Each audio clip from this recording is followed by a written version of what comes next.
只要抽一管血就可以 check 到50幾種 cancer， 聽起身咧好 magic 啊！但喺出年可能成為現實。自然雜誌啱啱發布咗2026嘅科學展望，喺太空探索 Air Force 呢啲偉大發明之外，我仲發現一條唔覺眼，但係關於我哋每個人嘅命運信息。2026人類抗癌史可能要迎嚟一個真正嘅轉折點。你諗下，以後體檢只需要加個項目，抽一管血就可以喺好早期一次性 check 到50幾種潛伏嘅 cancer。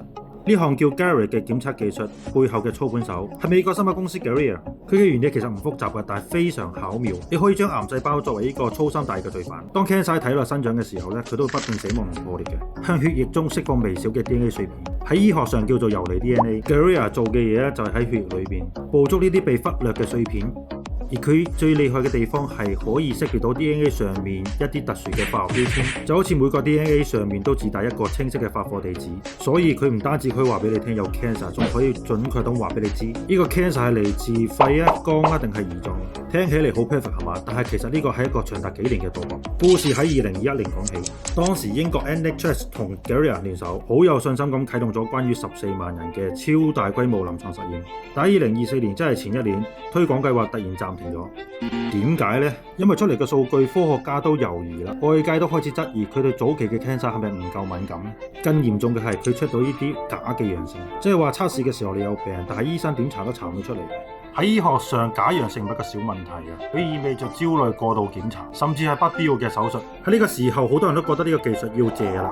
但最精彩嘅劇情係會反轉嘅，就喺發生2個月之前。2025年10月，牛津大學團隊睇咗一眼嗰啲被定義為假陽性嘅人，結果俾成個醫學界飲咗一杯冰水。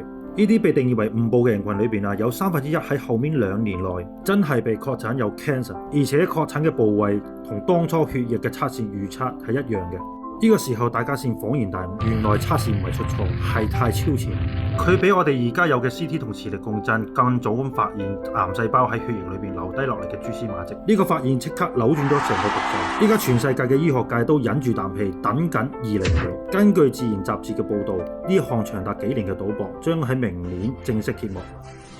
如果數據達標，英國計劃喺所有醫院全面鋪開呢項技術，即係話我哋嘅抗癌嘅方式由被動轉為主動未卜先知。2026我哋可能第一次跑喺 cancer 嘅前面。